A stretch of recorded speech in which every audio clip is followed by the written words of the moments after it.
नमस्कार। आज हम दीपकम कक्षा 7वीं पुस्तक जो हमारी एनसीईआरटी की है उसका जो पहला पाठ है, प्रथमा पाठ वंदे भारत मातरम के द्वितीय भाग का अध्ययन करेंगे। पहले भाग में, पहली वीडियो में हमने देखा था पहला पृष्ठ जहाँ पर माता और पुत्रों के बीच, पुत्र और पुत्री के बीच में जो संवाद हो रहे थे और जो पूछ रहे थे वंदे मातरम जो एक गीत है इसके बारे में उनके मन में जो जानने की जिज्ञासा हो रही थी उसके बारे में माताओं ने बहुत चीजों के बारे में बताती है। और फिर जो भारत माता का जो वैशिष्ट है, जो विशेषता है उसके बारे में भी उनको बहुत जानकारी देती है। उनके मन में और भी अपने देश को लेकर और अपने झंडे को लेकर बहुत सारे उनके मन में प्रश्न उठते हैं, क्वेश्चंस आते हैं, डाउट्स होते हैं। वैसे भी उनके बारे में उनकी माता जो है, उनकी माँ उन्हें बताती हैं। और जो भारत देश की जो पवित्र नदियां हैं, जो श्रेष्ठ पर्वत आदि है, श्रृंखलाएं हैं और जो तीर्थ नगर है उनके बारे में भी उनकी माँ उन्हें बताती है। आज हम शुरू करते हैं यहाँ से, जहां पर बच्चों के मन में क्या आया था, तिरंगा के बारे में भी। हमारे तिरंगे के बारे में हमें बताइए कि हमारे तिरंगे का क्या महत्व है। तिरंगा यानी कि त्रिवर्ण ध्वज, संस्कृत में कहते हैं तीन रंगों का जो झंडा है, हमारा ध्वज है भारतवर्ष का, उसको तिरंगा कहते हैं, संस्कृत में त्रिवर्ण ध्वज कहते हैं। भारत मातु हस्ते विलसति, सबसे पहले हम इसका अध्ययन करेंगे। भारत मातु हस्ते विलसति त्रिवर्णयुतः राष्ट्रध्वजः अहो अस्य शोभा। अस्मिन् राष्ट्रध्वजे केशरः श्वेतः हरितः च वर्णाः विराजन्ते। ध्वजस्य मध्ये सुन्दरं नीलवर्णं चक्रम् अपि शोभते। ध्वजे विराजमानाः वर्णाः चक्रं च विशिष्टं संदेशं प्रयच्छन्ति। यहाँ पर बता रहे हैं कि जो भारत माता है, भारत माता के हाथ में आप देखते होंगे कई जगह तस्वीर बनाई रहती है, वहां पर आप भारत माता के हाथ में क्या देखते हैं, तो एक ध्वजा बनाया हुआ होता है, ध्वजा उन्होंने, तिरंगा उन्होंने पकड़ा होता है। वो जो उनके हाथ में जो शोभायमान है वह त्रिवर्ण युक्त राष्ट्रध्वज, वो क्या है, राष्ट्रध्वज है, तीन रंगों से बना हुआ राष्ट्रध्वज है, राष्ट्रीय झंडा है। अहो अहो अस्य शोभा अस्मिन् राष्ट्रध्वजे, इसकी कैसी शोभा है, तो अस्य शोभा, ये इसकी शोभा है।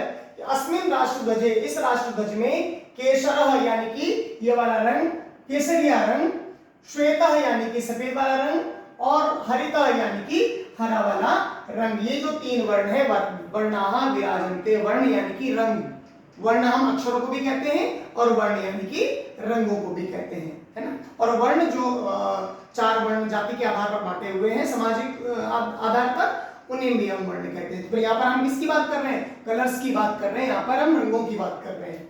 तीन रंगों में विभाजित है, विराजित है। ध्वजस्य मध्ये सुंदरम नीलवर्णम चक्रम अपि शोभते। ध्वजा के मध्य में, झंडे के बीच में सुंदरम नीलवर्णम, सुंदर नीले रंग का, चक्रम अपि, सुंदर नीले वर्ण का क्या है, चक्र भी है। विराजन्ते यानी शोभते यानी सुशोभायमान है, सुशोभित है। ध्वजे विराजमानाः वर्णाः चक्रम च विशिष्टम संदेशम प्रयच्छन्ति। वो कह रही, माता कह रही उन्हें, अपने बच्चों को, कि जो ये तीन रंग आप देख रहे हैं, केसरिया, सफेद और हरा, उनके साथ साथ चक्र, जो ये तिरंगे में ये जो चीजें आप देखते हैं, इनका जो संदेश है वो विशिष्ट है, विशेष है। ये विशेष संदेश प्रदान करते हैं, ऐसे इन रंगों को नहीं लिया गया है। तो क्या क्या संदेश प्रस्तुत करते हैं ये सभी, तो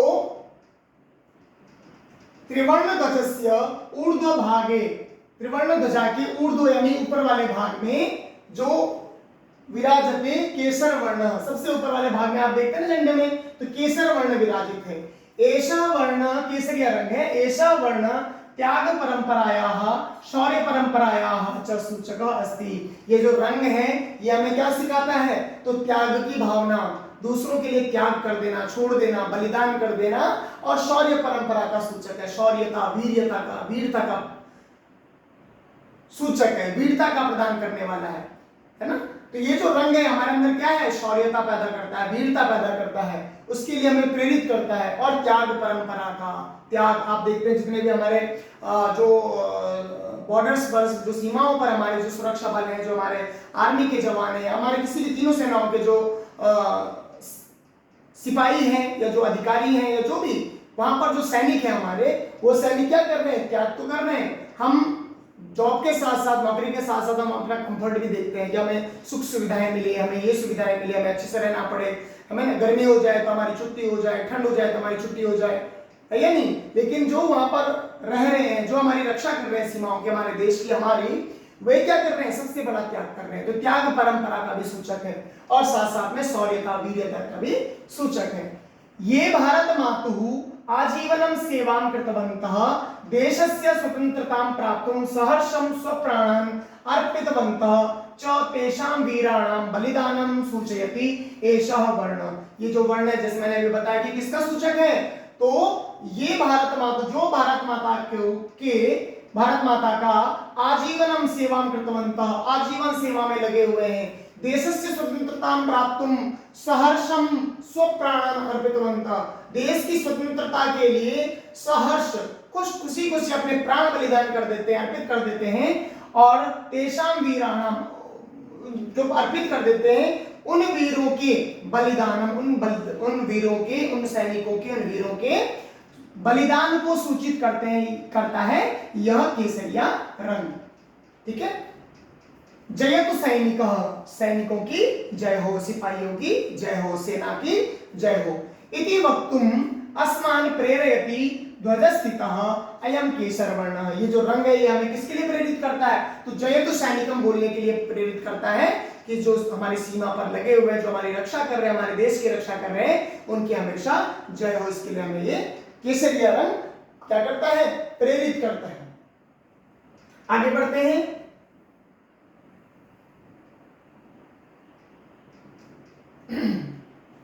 कृषक बांधवाः, अब ये जो आप देख रहे हैं, ये जो हम रंग देख रहे हैं, केसरी रंग के बाद दूसरा रंग कौन सा आता है, तो हरा रंग आता है।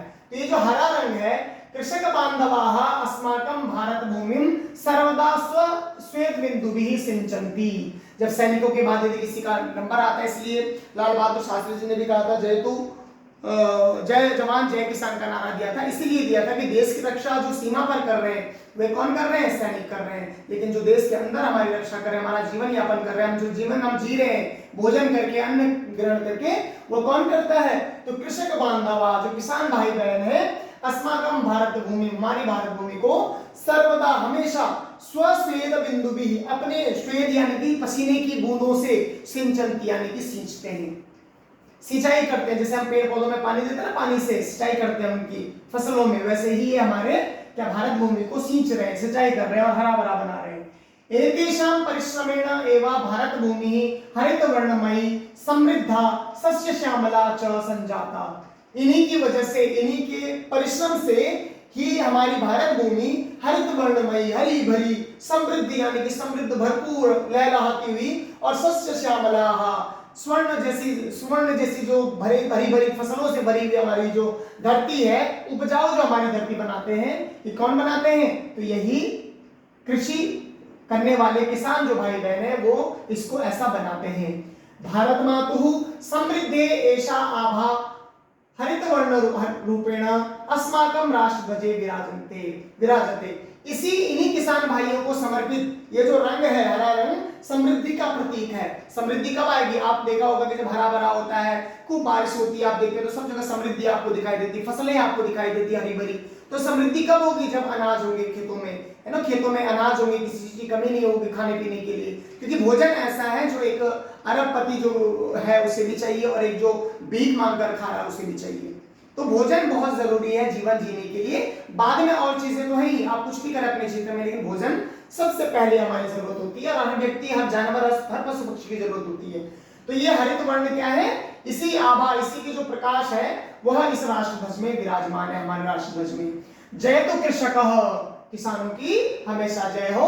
इति वक्तुम, यह बोलने के लिए, यह बताने के लिए, अस्मान् प्रेरयन्ति, हम सभी को प्रेरित करता है, ध्वजस्थिता, ये जो झंडे में स्थित एषः हरित वर्ण, यह जो बीच में हरा रंग है, यह हमें हमारे किसानों के प्रति समर्पण को और उनके प्रति आदर सम्मान को, उनके त्याग और उनके जो परिश्रम है उसको दिखाने के लिए, उनको प्रेरित करने के लिए ही ये यहाँ पर रंग हमें प्रेरित करता है कि हम उनका सम्मान करें, उन्हें सम्मान दें। इसके बाद हम आगे बढ़ते हैं, हरे रंग की बात हो गई। अब बात आती है यहाँ पर चित्र भी दिया गया, चित्र के माध्यम से भी आपको बता रहे हैं कि किस तरह किसान खेती करते हैं, दिन रात धूप बारिश और ठंड में डट करके खेती करते हैं, नंगे पैरों से खेती करते हैं और यही हमें जीवन प्रदान करते हैं। यदि आप जीवन प्रदान की बात करेंगे तो यही जीवन प्रदान करते हैं। यदि सब कुछ हो लेकिन फिर भोजन ना हो तो सब कुछ व्यर्थ है। ठीक है, अब हम चलते हैं तीसरे रंग की ओर। वो कौन सा रंग है? वह रंग है सफेद रंग यानी कि श्वेत रंग। अब श्वेत रंग की बात कर रहे हैं तो आगे बढ़ते हैं।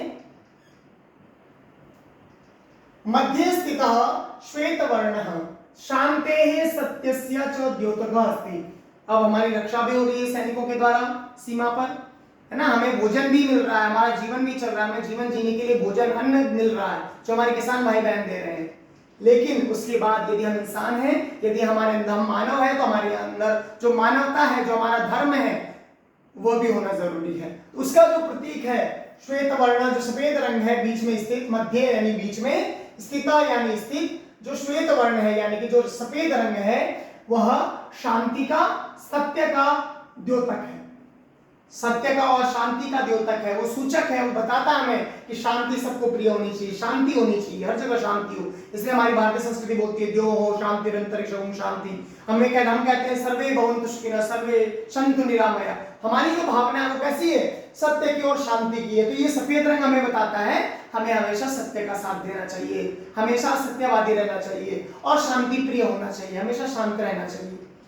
अणुशास्त्रे, संगणक शास्त्रे, चिकित्सा शास्त्रे, अंतरिक्ष शास्त्रे, आयुध शास्त्रे इत्यादिषु विज्ञानस्य विभिन्नेषु क्षेत्रेषु भारतीयैः वैज्ञानिकैः महत् यशः प्राप्तम् अस्ति। ये बता रहे हैं कि अणुशास्त्र में यानी कि जो एटम हमारी एनर्जी है, हमारा परमाणु शक्ति है, उस शास्त्र में, परमाणु शास्त्र में, संगणक शास्त्र में यानी कि कंप्यूटर शास्त्र में, जो हमारे कंप्यूटर के क्षेत्र में जितना भी है ज्ञान है, चिकित्सा शास्त्र में यानी जो हमारी मेडिकल लाइन है चिकित्सा शास्त्र है, अंतरिक्ष शास्त्र में जो हमारे अंतरिक्ष के बारे में हमारे बताया जाता है उन शास्त्रों में, आयुध शास्त्र यानी कि जो हमारे वेपन्स वगैरह हैं, जो हमारे अस्त्र हैं, अस्त्र शस्त्र हैं, उनके शास्त्र में, इत्यादिषु इन सभी में, विज्ञानस्य विभिन्नेषु क्षेत्रेषु, विज्ञान का इन सभी क्षेत्रों में आप देखेंगे तो विज्ञान का इन्वॉल्वमेंट है, विज्ञान द्वारा ही पोषित है, विज्ञान ही में नए नए आविष्कार करता है, नए नए टेक्नोलॉजी लाता है, नए नए आविष्कार करता है, नए नए योजनाएं लाता है और नया नया कार्यान्वयन करता है हमें। तो विज्ञान के विभिन्न क्षेत्रों में भारतीय ही भारतीय वैज्ञानिकों के द्वारा महत् यश प्राप्त अस्ति, बहुत ज्यादा यश प्राप्त है, बहुत ज्यादा उपलब्धियां हैं हमारे भारतीय वैज्ञानिकों की। वैज्ञानिकानां तत् धवलम, वैज्ञानिकों के ही उस प्रकाश को, उस उजाले को, धवल यानी कि श्वेत के लिए कहते हैं, जैसे सफेद के लिए उजाला भी कैसा होता है? प्रकाशमान होता है, सफेद होता है। ऐसे यश का धवल वर्ण रूपेण राष्ट्रध्वजस्य मध्ये विलसति, वो जो धवल उस प्रकाश के रूप में बीच में जो सफेद रंग आप देखते हैं हमारे ध्वजा में, हमारे झंडे में, वो क्या है? जो राष्ट्रध्वज के बीच में विलसति मतलब लहराता हुआ दिखाई देता है, स्थित है। भारतीयम विज्ञानम शांतिम प्रगतिम सुरक्षाम च परिपोषयति, जो भारतीय विज्ञान है वो सिर्फ आविष्कार ही नहीं करता है कि हम आविष्कार कर दे और फिर उससे चाहे नुकसान हो चाहे कुछ भी हो, ऐसा नहीं करता, परंतु क्या करता है? शांतिम, शांति को भी प्रधानता देता है, प्रगतिम, प्रगति को भी प्रधानता देता है, डेवलपमेंट को भी देता है, सुरक्षा को भी क्या देता है? सुरक्षा भी प्रदान करता है। इन सभी के परिपोषयति, सभी को परिपोषित पालता है, सभी चीज का ध्यान रखते हुए नए नए आविष्कार करता है और आगे बढ़ता है। जयतु वैज्ञानिक, वैज्ञानिकों की जय हो। जब हम हमारी रक्षा भी हो गई सीमाओं से और उसके बाद हमें जीने के लिए हमें अन्न भी हमें किसानों ने दे दिया, उसके बाद हम जो सत्य और शांति की बात करते हैं, उसके बाद जब हम विकास की बात करते हैं, डेवलपमेंट की बात करते हैं, आगे बढ़ने की बात करते हैं, ग्रो की बात करते हैं, तो वैज्ञानिक हैं जो हमें इन सभी विषयों में हमें आगे बढ़ाते हैं, हमारे देश को आगे बढ़ाते हैं, समृद्ध करते हैं। तो जयतु वैज्ञानिक, वैज्ञानिकों की जय हो, इति वक्तुम अस्मान प्रेरयति, यह वक्त जो आपको पंक्ति दिखाई दे रही है, ये जो बोली गई उक्ति है, यह हम सभी को प्रेरित करती है। ध्वज मध्यस्थः अयम धवल वर्ण, ये जो सफेद रंग जो बीच के झंडे में सफेद रंग है, यह हमें इसी वाक्य के लिए, इसी उक्ति के लिए प्रेरित करता है कि हमें हमेशा अपने वैज्ञानिकों का सम्मान करना चाहिए, उनकी जय करनी चाहिए। तो हम आगे बढ़ते हैं। इसके बाद तीनों रंग हो गए, केसरी रंग हो गया, हरा रंग हो गया, मध्य में सफेद रंग की बात भी हो गई। अब बात हो गई है तो वह है हमारे चक्र की। क्या हमारे चक्र की बात यहाँ पर कर रहे हैं। तो चक्र की बात क्या कर रहे हैं, चक्र के बारे में बता रहे हैं कि ध्वजे विराजमानस्य घन नील वर्णस्य चक्रस्य नाम धर्म चक्रम इति। ये जो बीच में आप ध्वजा के बीच में चक्र देखते हैं नीले रंग का, कैसा है ये, ध्वजा में विराजमान जो घन नील वर्णस्य गहरे नीले रंग का, घन मतलब गहरे नीले रंग का, ब्लू रंग कलर का, चक्रस्य नाम, चक्र का नाम क्या है, धर्म चक्रम इति, धर्म चक्र है। अस्मिन् चक्रे चतुर्विंशति ही अराहा संति। ये जो चक्र है इसमें 24 तीलियां हैं, अराहा मतलब तीलियां हैं, स्टिक्स हैं, चतुर्विंशति यानी कि 24, 24, ये कितने हैं, 24 तीलियां हैं इनमें।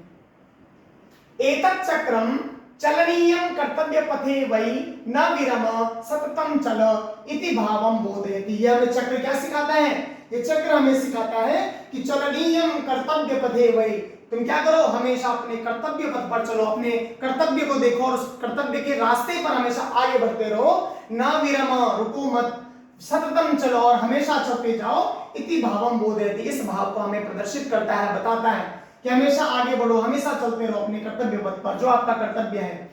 सूर्य विरामम बिना नित्यम संचरति। सूर्य आपने देखा होगा हमेशा बिना विराम के, कभी ऐसा होता है कि वो ठहर जाता है, बीच में रुक जाता है, नहीं, और हमेशा निरंतर एक गति से, अपनी गति से वो आगे बढ़ता जाता है। आप देखते हैं सुबह से शाम हो जाता है, उदय से अस्त होता है, फिर रात होती है, फिर अगले दिन सुबह फिर से सूर्योदय होता है। ऐसा नहीं होता कि आज सूर्य नहीं निकल रहा है, आज भूल गया या रुक गया या थक गया, नहीं। तो सूर्य क्या करता है, बिना विराम किए हमेशा संचरित आगे बढ़ता जाता है। नदी कष्टानि सहमाना अपि ध्येयं प्रति नित्यं प्रवहति। ये जो नदियां हैं आप देख रहे हैं, क्या ये कहीं रुकते हैं, कहीं नहीं रुकते, समुद्र में जाकर अंतिम रूप इनका होता है, वहां से विभिन्न वाष्पीकरण के द्वारा फिर से पानी नदियों में आता है और फिर से वो बहता जाता है। तो नदी कष्टानि सहमाना अपि, नदियां जो है वो अपने बहुत सारे कष्ट आप देखते हैं, कहीं पत्थरों में गिर रही है, कहीं चट्टानों में गिर रही है, कहीं ऊपर से नीचे गिर रही है ना, तो कष्टों को सहते हुए परंतु अपने ध्येयम प्रति, अपने लक्ष्य के प्रति, लक्ष्य क्या है नदी का, तो समुद्र लक्ष्य है, तो अपने ध्येय के प्रति, अपने लक्ष्य के प्रति नित्यम प्रवहति, हमेशा ही प्रवाहित होती जाती है, बहती जाती है।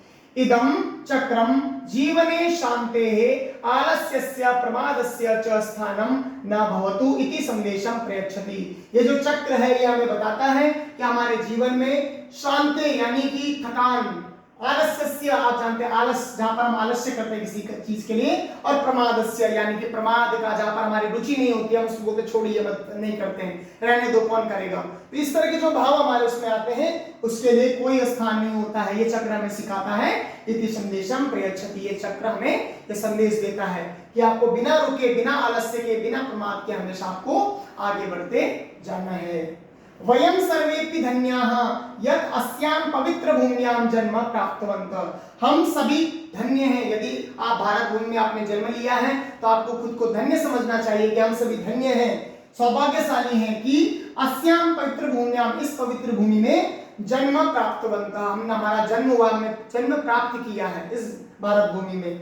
वयं पवित्रायाः, वयं पवित्रायाः भारत मातुः नित्यं वंदनम कुर्मः। हम क्या करें, इस पवित्र भारत माता का नित्य वंदन करें, नित्य इन्हें प्रणाम करें। अस्याः गौरव वर्धनार्थम च प्रयत्नम कुर्मः, हम इनका हमेशा वंदन करें, अपनी भारत माता का, और इसके गौरव का हमेशा क्या करें, इसके गौरव को बढ़ाने में हमेशा आगे बढ़े। हम सिर्फ अपने तक न सोचे बल्कि भारत माता के, हमारे भारतवर्ष के, हमारे राष्ट्र के आगे बढ़ने में, विकास में, गौरव में हम हमेशा सहयोग प्रदान करें, ऐसा हमें हमेशा प्रयत्न करना चाहिए, ऐसा हम प्रयत्न करें। आगच्छन्तु मिलित्वा सर्वे गायामः, आइए हम सब मिलकर के गाते हैं। क्या गाएंगे, तो श्लोक यहाँ पर दिया गया है, वयं बालका, ये हमारा श्लोक है, वयं बालका भारत भक्ता, वयं बालका भारत भक्ता, वयं बालका भारत भक्ता, वयं बालिका भारत भक्तः, वयं बालका भारत भक्ताः, वयं बालिका भारत भक्ताः, वयं हि सर्वे भारत भक्ताः पृथ्वीं स्वर्गं जेतुं शक्ताः। कितनी अच्छी बात कही है कि हम सभी, पहले बोला है वयं बालका भारत भक्ता, हम सभी बालक भारत के भक्त हैं, भारत माता के भक्त हैं। वयं बालिका भारत भक्ता, हम सभी बालिकाएं जो हैं वे सभी भारत माता की भक्त हैं। वयम ही सर्वे भारत भक्ता, क्या बालक क्या बालिका क्या बच्चे क्या बूढ़े सभी के सभी हम पूरे भारतवर्ष के जो भारतीय हैं वे सभी भारत माता के भक्त हैं। इसकी पृथ्वीं जयतु पृथ्वीं स्वर्गम जेतुम शक्ता, हम क्या कर सकते हैं इस पृथ्वी को भी और इस स्वर्ग को भी जीत सकते हैं, जीतने की क्षमता रखते हैं, ऐसे भारतीय हम हैं। तो ऐसे भारत माता को हम सभी प्रणाम करते हैं। तो यहाँ पर बच्चों ये पाठ यहीं पर पूर्ण होता है। अगले वीडियो में मैं इसके जो अभ्यास कार्य हैं उनको लेकर आऊंगा। तब तक के लिए आप इसका अध्ययन करें, इसका अभ्यास करें और उच्चारण का जरूर आप अभ्यास करेंगे। आप सभी को नमस्कार।